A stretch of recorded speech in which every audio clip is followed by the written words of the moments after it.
I have to be honest with you about our last meeting. I braced for what he was about to say.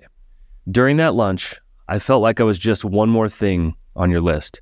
I don't want to meet again if it feels like that. The word stung. I vividly remember sliding the lunch into a 90-minute block between clients, rushing there, rushing to reconnect with him, rushing to take the check, and rushing back to my office. He was exactly right. I had treated him like one more task. We get it. You're busy. You want to grow, and we want to help. You're passionate about your craft because it deeply matters to you. Your faith is important. It's your foundation. At Stay Forth, we coach leaders to avoid burnout, live and lead with clarity, purpose, and from a place of health. We want you to experience long-term impact. Welcome to the journey. I shudder when I think about this. I think about other ways that I have rushed through relationship with people, and even other times I've just tried to slide in a person like they're one more task. And unfortunately, it's not the only time that it's happened to me. And unfortunately, I'm not the only one. Have you ever slipped into this type of leadership? Are you leading this way right now? If so, this series is for you. We're talking about effectiveness and efficiency. What's the difference? Is efficiency good? Is it bad? Is effectiveness the right way to lead? We're going to talk through this, but we are going to lead you through a shift, moving from efficient leadership to effective leadership. Welcome to our new mini-series. So this is something we talk about a lot here on the podcast. This is something that I write about here in my new book, Anti-Burnout. But we thought this was so important that we were actually going to take 3 episodes to do a mini-series on this because we really want to make sure that we drive this home, especially right now in the fall. So, Jonathan, talk about the fall and why this is particularly helpful right now in this season. There's a bit of a less jammed rhythm and way of life of the summer months. Things are a bit more spread out and you have more time, margin, and space. When you come into the fall, everything seems to be compressed. Everybody shifts into a higher gear. There's increased demands personally, professionally, and then there's almost this shift from there's these things that need to be done to, oh crap, there's 90 days left in the year. Now I have all of this done. There's this rush in the fall often of like, oh, like, is it Labor Day already? Oh my goodness. And we sense that. Actually, we have 2 cohorts that we're doing this fall for that exact reason, because we see the panic on people's faces. And I've been there before. You've been there before, Jonathan. So we're not speaking from above. We're actually going, and that's a poor way to live and lead. And man, it's rough. It's rough to be rushed into the fall, feeling like it's, your biggest time of year. I'm actually leading an intensive with a team today. And the goal is not to cram more in for this team. It was actually to pull them away from their office so they could just be together and slowly go through questions and a process. So in this effectiveness series, again, right here in the fall, this momentum time, here's what we're doing. We're going to define, what do we mean by effectiveness? What do we mean by efficiency? When is efficiency good? When is effectiveness good? Can they fit together? We're going to dive into all those kind of things. And I'm going to give you some real examples from my own life. Again, like this story is not good, is not long-term, it is not sustainable, but I'm so glad that I learned that in that moment. And frankly, I'm so glad that he was bold enough to speak that to me, because I don't want to rush through my life, and I certainly don't want to rush through my leadership. But friends, we know we're speaking into people with lots on your plate. You have lots of responsibilities, lots of goals, lots of dreams, lots of desires. And the number one thing I'm hearing these days from leaders is everyone needs me all the time. So we speak to you from that compassionate space of, man, doesn't it feel like sometimes the deck is stacked against you? Words are not wording today. You know what I mean? But sometimes it feels like it's stacked against us. Like, how do I stay healthy physically? How do I stay connected to God? How do I get enough time outside in some of these beautiful months? How do I get my kids where they're going? Like some days it just feels like I need to be efficient just to drive all my children around, chuck them out the vehicle, get them to the place they're going, sign the field trip form, get them to the next spot safely, like that would be enough right now. So that is the posture Jonathan and I enter this series with. And I write extensively about this in the book, page 139 and beyond. But really, it's a core piece of what we do here at Stay Forth in both our leadership coaching and our sabbatical coaching. So we're really excited to dive into this. And so this is a big deal. And Jonathan and I are kind of going to go back and forth. We'll do some questions. We'll do some definitions and things like that. You may need to stop this. You may need to pause. We do want to give you some time to reflect, but we just invite you to think through this big question of how do I make this shift? Like that's really what we're after for these next three. So Jonathan, let's lock and load. Let's do this thing. As we move on, I mean, I know it's serious. We're not making light of what everyone has going on, but there's a scene in the TV series The Office where Dwight plans a fire drill and he doesn't tell anybody. He lights the trash can on fire and everybody is just running around chaotically, like trying to do all the things and everything all at once to get out to like, do we obey the fire drill? What's going on? In full on panic mode. And I think that's where people go to in the fall. And that's sort of the fruit of like unhealthy efficiency. I mean, it is a big deal. And, you know, that's why we're doing a series on it. But Alan, why does this shift have the power to bring you back to life, to a grounded place? First, before we talk about your team, your mission, all your influence, let's talk about you. It's a bad way to live. To live rushed. And we'll talk about the difference between fast and rush later on in the series, I promise. But it is a bad way to live. It creates anxiety in us. It raises our heart rate. It makes us feel like we're behind. And I hate living in a season where I feel like I'm behind. The only way to do it is to get up earlier, to stay awake later, to squeeze in email in the evening, to instead of an hour meeting, just cram 30-minute meetings.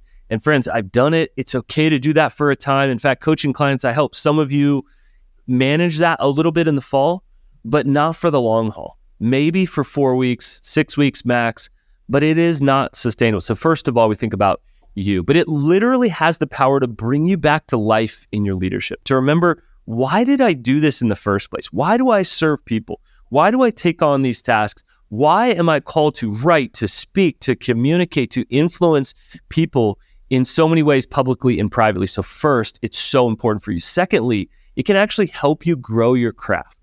I believe we are in a moment where we are flooded with excess. In our culture of excess, I believe we've been flooded by so many cheap things that we're looking for craft. I want to do things really well, but I want to do less of them.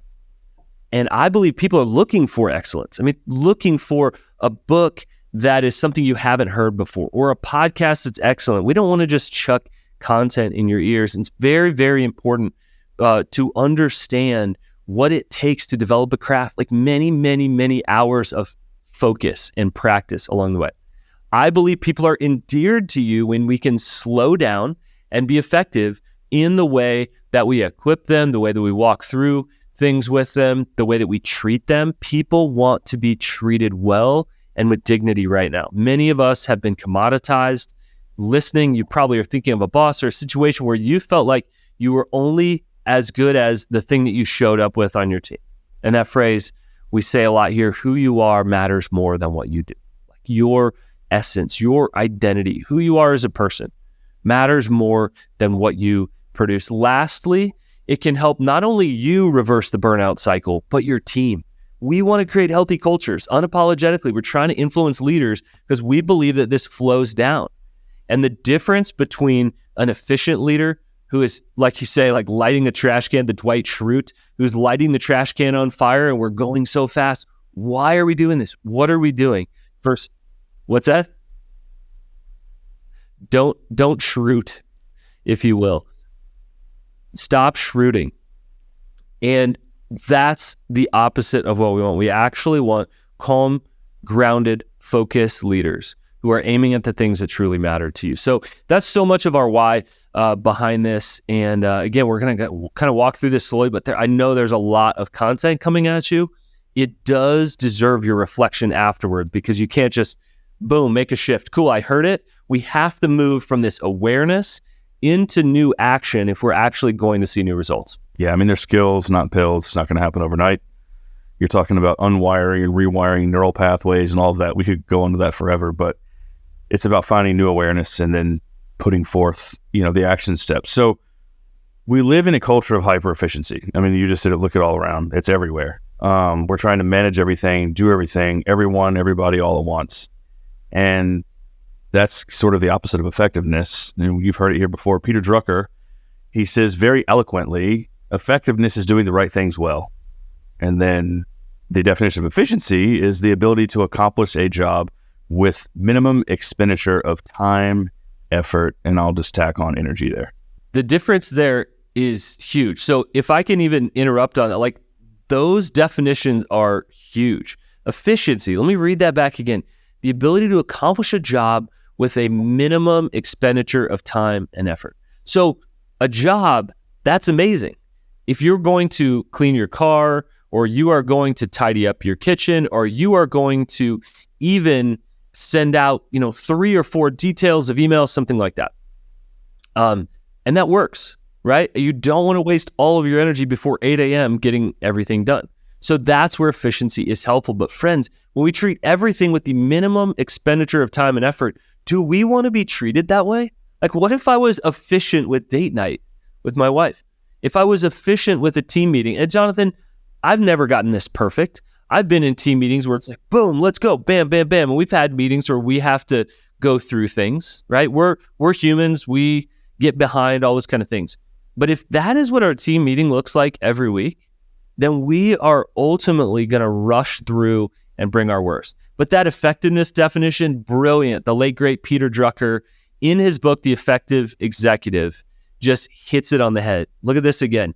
Effectiveness is doing the right things well, which just really simple. In our cohorts, we ask, what are the right things and how do you do them well?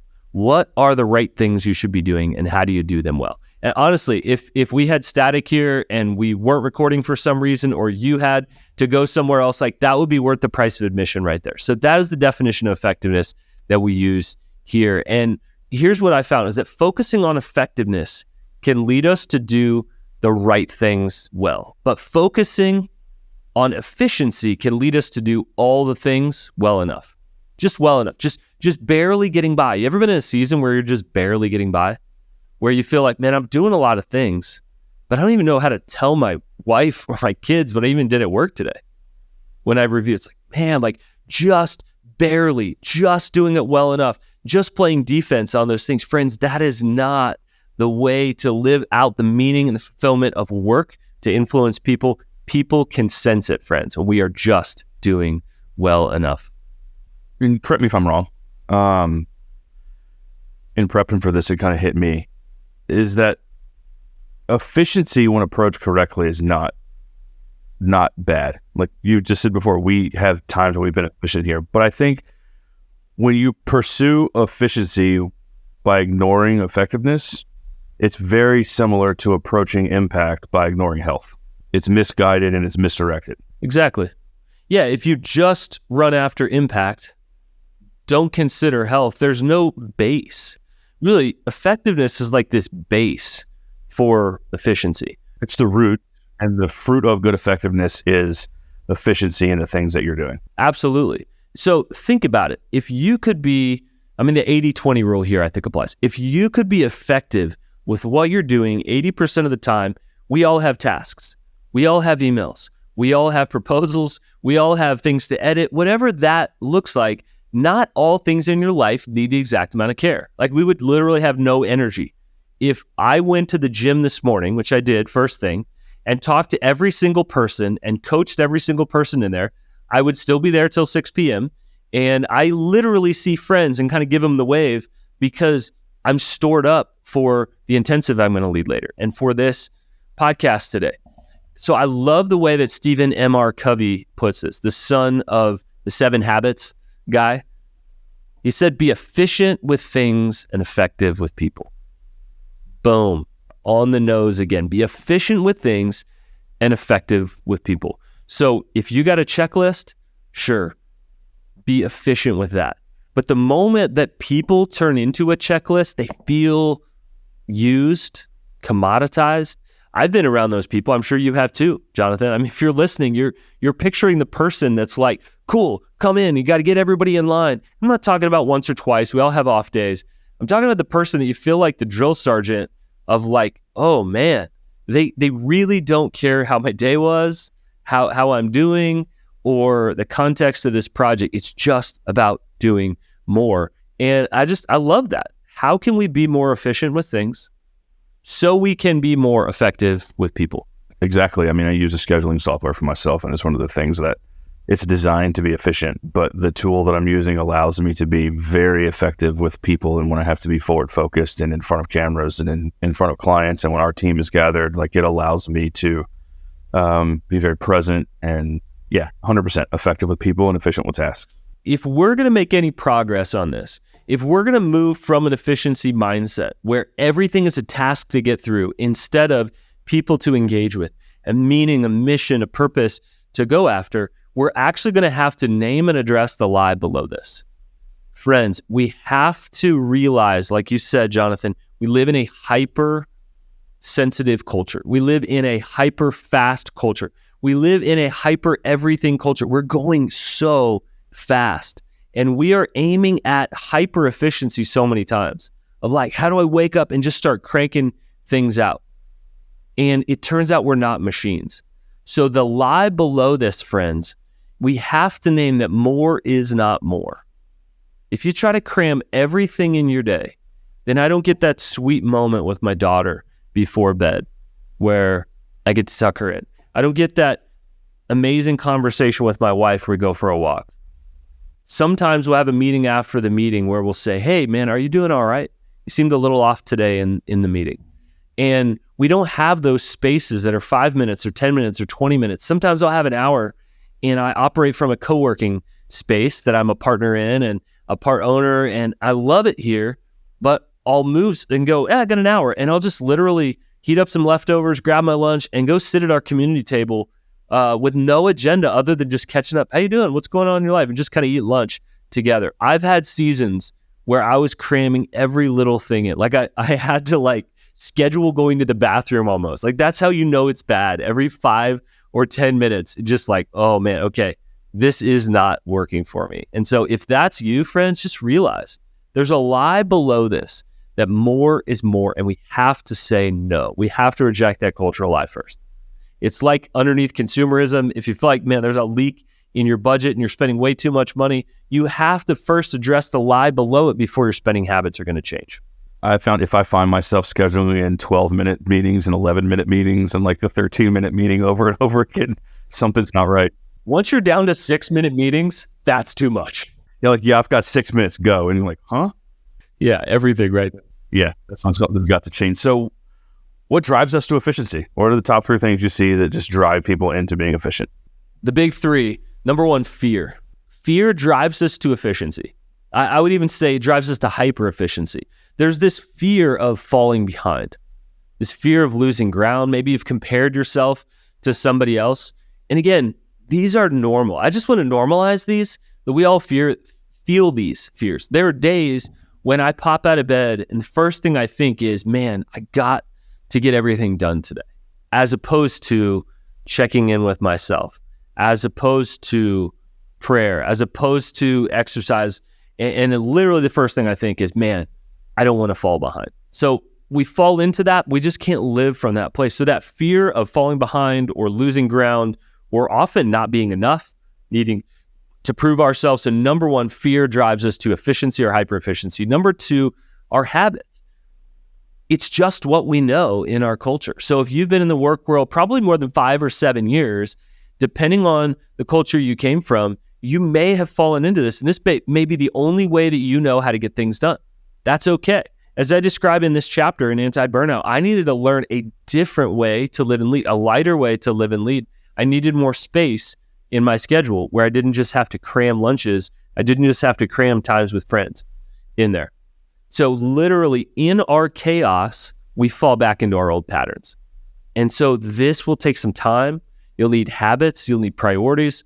But if it's the way that our culture exists right now, then you're going to have to resist. If it's the way our culture exists, you're going to have to resist. How do we do that? Well, We have some new rhythms that we're going to have to put in place. We'll cover that in our third episode. So fear, number one, habits, number two. The third one is control.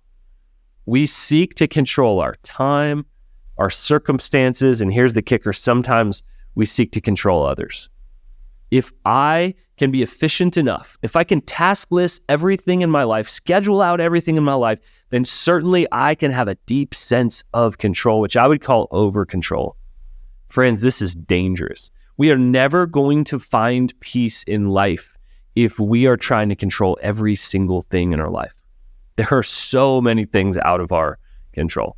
I've actually been wrestling with some back pain over the last week or two. And if I do nothing about it, it's only going to get worse. And so to think about taking space in my day to address this and go to the chiropractor, to get a massage, to stretch well. And I hate stretching well. It's slow. It doesn't seem to give immediate results.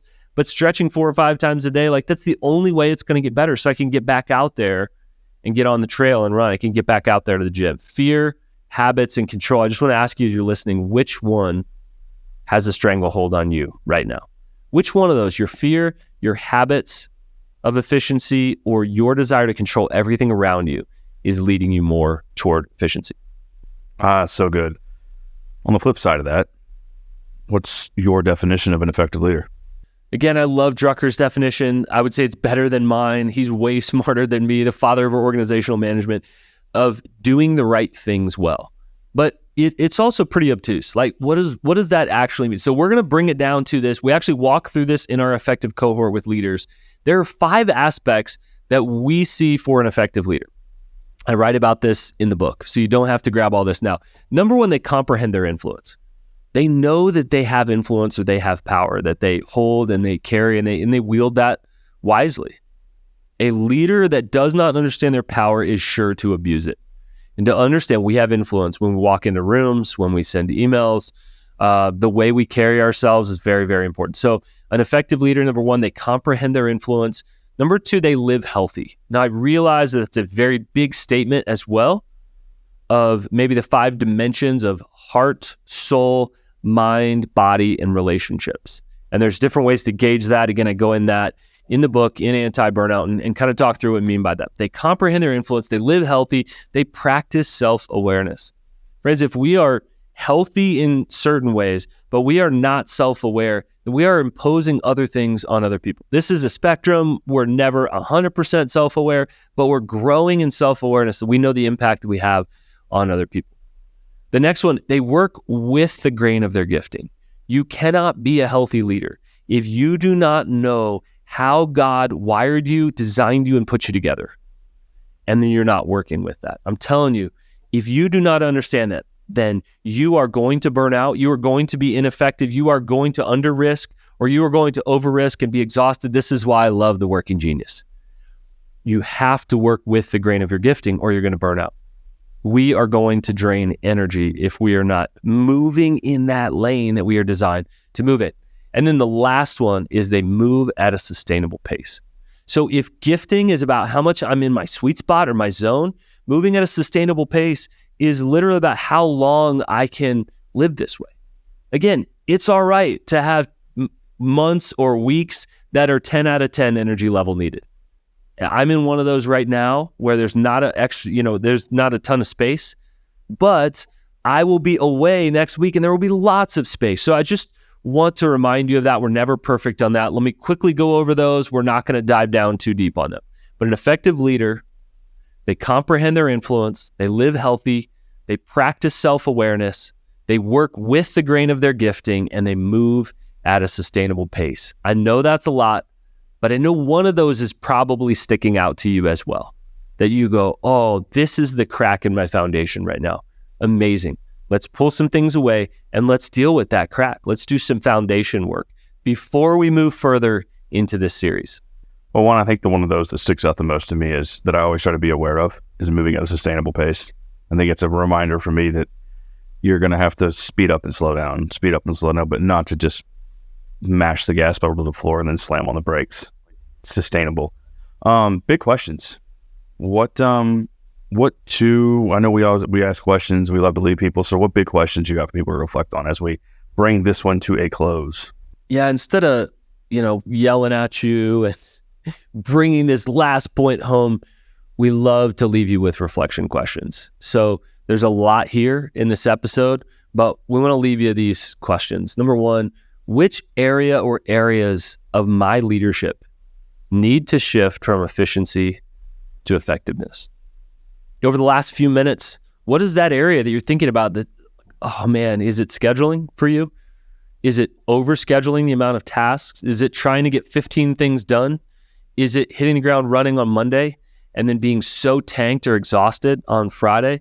Is it squeezing people in like their tasks? What area of your leadership do you need to shift from efficiency to effectiveness? And the second one, what area could use my attention of those big five? My influence, my health, my self-awareness, my gifting, or my pace? Which of those 5 areas of effective leadership could use my attention? My influence, my health, my self-awareness, my gifting, or my pace? Take some time to reflect on those questions. Friends, we'll catch you in the next episode. We want you to be the healthiest, most effective leader you possibly can.